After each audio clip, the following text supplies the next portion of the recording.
एक समय की बात है, एक राज्य में एक सुंदर रानी रहती थी। वह दयालु थी, बुद्धिमान थी और प्रजा उससे बहुत प्यार करती थी। लेकिन रानी थोड़ी दुखी रहती थी। क्यों? क्योंकि उसके कोई संतान नहीं थी।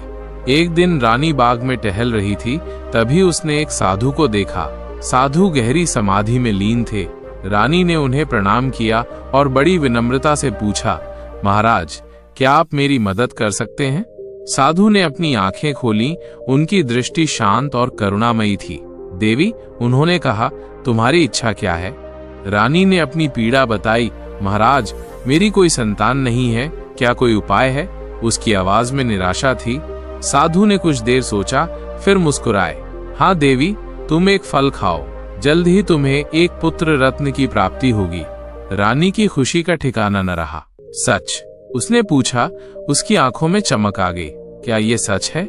साधु ने सिर हिलाया और उसे एक फल दिया। रानी ने फल को धन्यवाद के साथ स्वीकार किया। कुछ महीनों बाद रानी गर्भवती हुई और समय आने पर उसने एक सुंदर और स्वस्थ राजकुमार को जन्म दिया। पूरे राज्य में खुशी की लहर दौड़ गई। रानी कितनी खुश थी, ये वो ही जानती थी। एक दिन रानी राजकुमार को गोद में लिए हुए साधु के पास गई। महाराज, उसने कहा, आपका बहुत बहुत धन्यवाद। उसकी आंखों में कृतज्ञता के आंसू थे। साधु ने राजकुमार को आशीर्वाद दिया और कहा, यह बालक भाग्यशाली होगा, लेकिन याद रखना देवी, घमंड कभी मत करना। रानी ने साधु की बात ध्यान से सुनी। उसने हमेशा अपने पुत्र को प्यार और विनम्रता से पाला। राजकुमार बड़ा होकर एक न्यायप्रिय और दयालु राजा बना और रानी, वो हमेशा साधु के उपकार को याद रखती थी, है ना? तो ये थी साधु और रानी की कहानी। कैसे? जरूर, कहानी आगे बढ़ती है। राजकुमार, जिसका नाम वीर रखा गया, धीरे धीरे बड़ा होने लगा। वो बुद्धिमान, साहसी और सभी के प्रति सम्मानजनक था। रानी ने उसे बचपन से ही न्याय और धर्म के मार्ग पर चलना सिखाया था। वीर अपनी प्रजा से प्यार करता था और उनकी समस्याओं को ध्यान से सुनता था। एक दिन पड़ोसी राज्य के राजा ने रानी के राज्य पर आक्रमण करने की योजना बनाई। रानी चिंतित हो गई। वह जानती थी कि उसकी छोटी सी सेना उस शक्तिशाली राजा का सामना नहीं कर पाएगी। उसने वीर से सलाह ली। माँ, वीर ने कहा, हमें डरना नहीं चाहिए। हम अपनी मातृभूमि की रक्षा के लिए अपनी जान भी दे देंगे। उसकी आवाज में दृढ़ संकल्प था।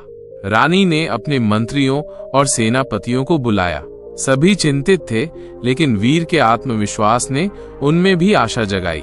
उन्होंने मिलकर एक योजना बनाई। जब शत्रु सेना सीमा पर पहुंची, तो वीर अपनी सेना के साथ तैयार खड़ा था।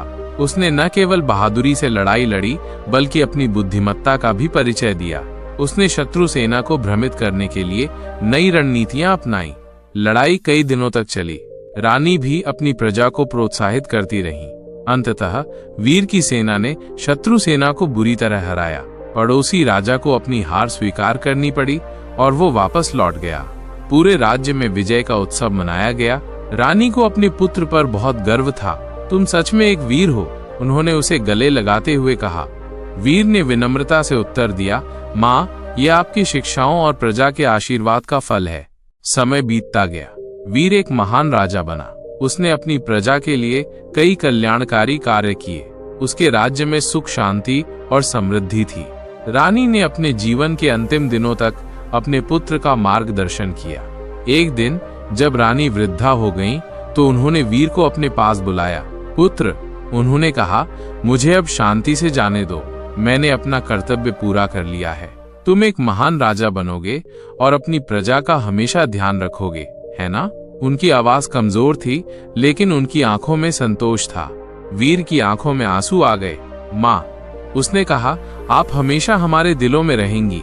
रानी ने मुस्कुराते हुए अपने प्राण त्याग दिए। पूरे राज्य में शोक की लहर दौड़ गई।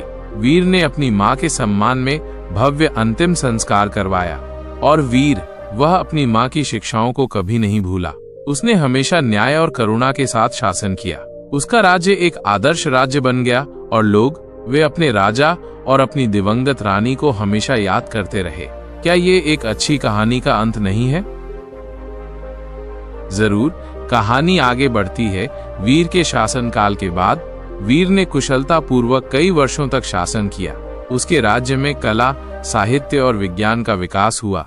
उसने दूर दूर के विद्वानों और कलाकारों को अपने दरबार में आमंत्रित किया और उन्हें प्रोत्साहन दिया। प्रजा सुखी और समृद्ध थी और वीर का नाम दूर दूर तक एक न्यायप्रिय और महान राजा के रूप में फैल गया था। समय अपनी गति से चलता रहा। वीर भी अब वृद्ध हो चले थे। उन्होंने अपने पुत्र विक्रम को युवराज घोषित किया और उसे शासन की बारीकियां सिखाने लगे। विक्रम भी अपने पिता की तरह बुद्धिमान और साहसी था।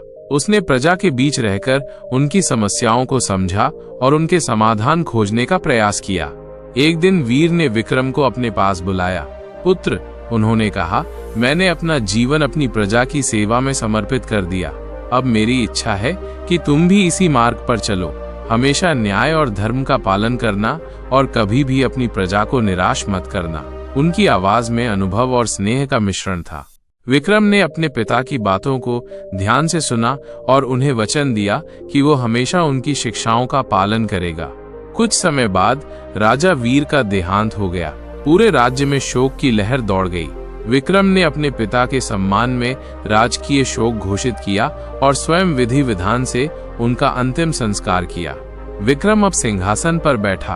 उसने अपने पिता के पदचिन्हों पर चलते हुए शासन करना शुरू किया।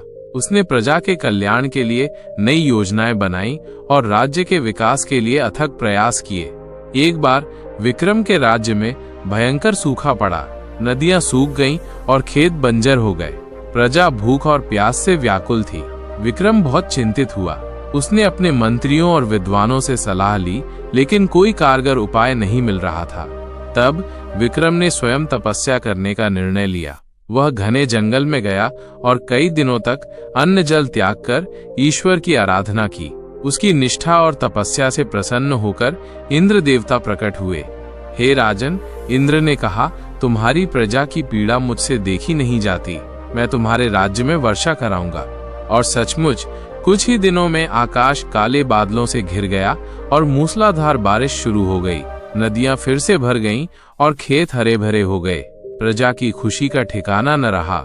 उन्होंने अपने राजा विक्रम की जय जयकार की। विक्रम ने कभी भी अपने पिता की सीख को नहीं भुलाया। उसने हमेशा अपनी प्रजा को सर्वोपरि माना और उनके सुख दुख में साथ दिया। उसका शासन भी न्याय, शांति और समृद्धि का प्रतीक बन गया। और इस तरह साधु की भविष्यवाणी सच हुई।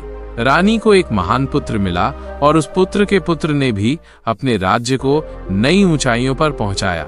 क्या ये पीढ़ी दर पीढ़ी चली आने वाली एक प्रेरणादायक कहानी नहीं है?